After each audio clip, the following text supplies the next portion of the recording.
And we're on. We are on.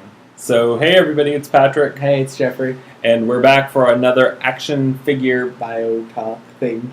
Masters of the Universe Classics. And today we're focused on Beast Man. Beast Man. But before we get started on that, we did have a couple more comments. First, we wanted to say thank you to Chris Vint, who posted a really nice comment on our YouTube channel. Yeah. And also invited us to participate on a future episode of Masters of the Universe Chronicles podcast. Yeah, that sounds really good. Which is awesome. Yeah. So Chris will be in touch, but thank you so much. That was really nice. Thanks. And thanks to Thrawn29, yes, for your feedback as well at heman.org. He posted maybe try to spend half our time on the bio, half our time on the figure. So we'll do our best. It's not a lot of time, and it does seem to go by quick. Yeah, it does. And keeping in the spirit of having this not be something that we edit. Yeah. It's wicked high quality. Yeah. No, we really just want it to be that sort of initial thoughts that come to mind and have it be really just in the moment. But we're going to do our best, and that's a great suggestion, so thank you so much. Thanks. Okay, so let's get going right into the Beast Man bio from the Masters of the Universe Classics. Go for it. Okay, Beast Man. Real name, Raquel Raquez. Is that how it's pronounced, I'm assuming? That is the perfect question. Let's just move on. Okay. Okay. After being banished from his home in the Vine Jungle, the Beast Man, named Raquel Raquez, joined up with a young alchemist named Keldor during a skirmish in the Berserker Islands. Like others of his race, Raquez has the ability to control beasts and monsters. He currently uses this particular talent as chief henchman to Skeletor, the overlord of evil. Okay, so do you want to speak about the bio first? You can go first. Okay, so my first thing is again, I like the bio. I'm a big fan of the bios. Mm-hmm. I love the storyline that's being rolled out. I think because I'm letting go of anything that I think I know. Yeah. I'm just going with this. Uh-huh. But this brought the real name element that they've introduced into the bios to a new level. And much to your point, it's been out now for 3 years, and we don't necessarily really even know how to pronounce his name yet. Mm-hmm. And there are many others that followed in the same way. Very controversial. Makes sense to me, though.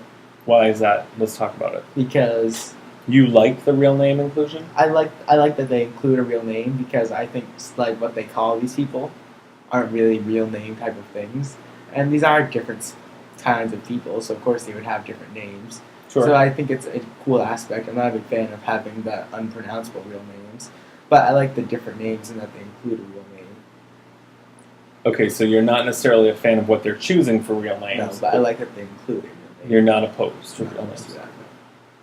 I guess I can see that. I mean, certain ones, like, they talk a lot about this with, like, if an action figure an action movie is ever released, like, if you go to the movie, are you going to want to hear a character go, hey, Beast Man?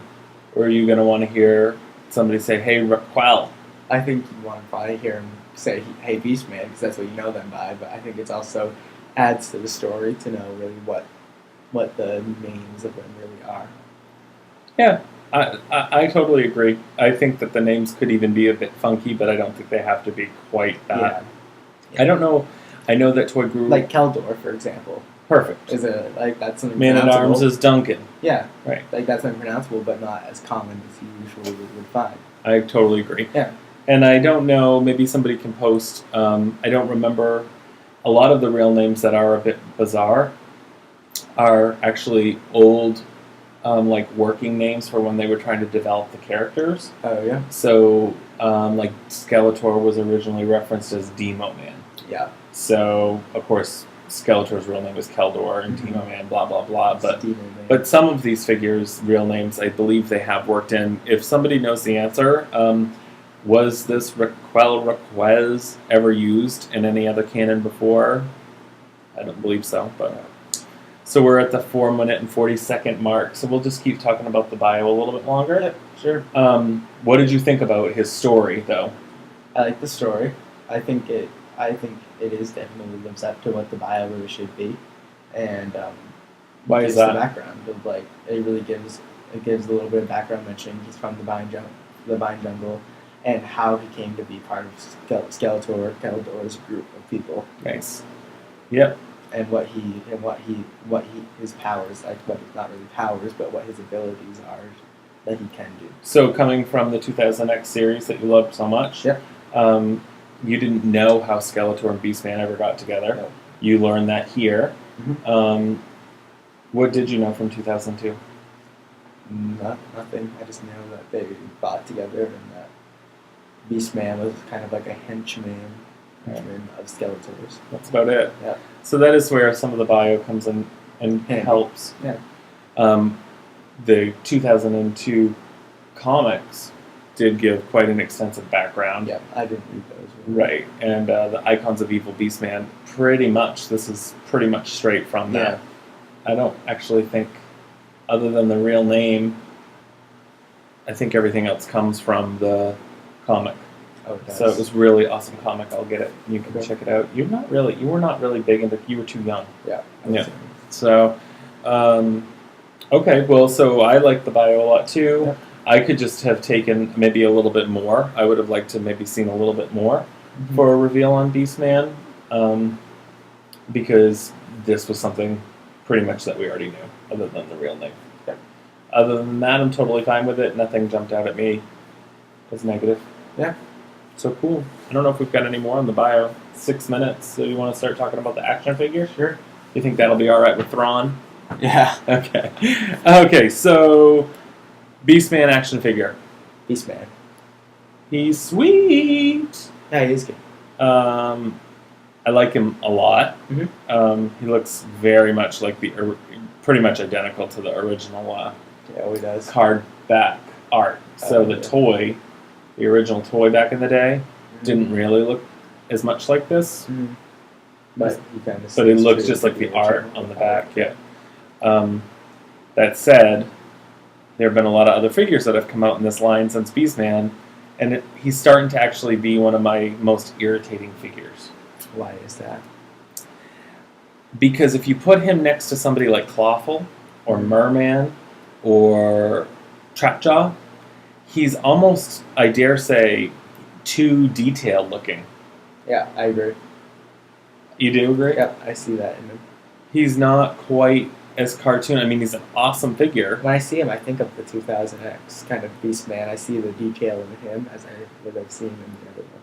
Yep. Not the same build and everything, but I do see the 2000X Beast Man in him. Whereas with some of the other figures, I don't see that as much. Yeah. Yeah, I'm totally not complaining about him. But I definitely, in a way, wish the 2-packs from Toys R Us that we go to look for once in a while. Yep. They were putting in repaints in those 2-packs and trying to make them be a way to sort of re-put the character out, re-release the character, but in different colors maybe. Mm-hmm. And I was really, really hoping for a DC Masters of the Universe Classic 2-pack with a more toy-accurate Beast Man with the brighter orange. He had really bright orange kind of fur, and then his chest harness fur thing was more of like a red. Mm-hmm. So maybe they'll get to re-releasing that still, but that seems a little less likely. But I think that would be cool. I think he'd blend in better with the rest of the line. I don't think it was as noticeable in the beginning. No. But now it seems to be pretty noticeable. Like do you like him? The outlines of the fur and everything, which I don't really think they need to as much. Yeah, see, I think it would be fine if they just made the colors. I think if they just made the colors much brighter, it probably would be okay. I think so. Well, I mean, and maybe did a little less detail. Like, it's amazing. Like, when they rub the black paint, like the backwash or whatever they call it, backwash? Backwash? Is that right? It sounds like soda. Like, don't put your backwash. That's gross. Don't put your backwash on Beast Man. Blackwash, maybe. Blackwash. Yeah. Sounds like that. This is really bad. Sorry. I think they could have made it a little more solid color. Yeah. And I think in brighter colors, and I think it fixed it. Yeah. So maybe that should be it for this video. Do you have anything else to say about Beast Man? Nope. I like Beast Man. I like the story. So what do you guys think? Yeah. We think maybe you think we could go with a brighter colored Beast Man.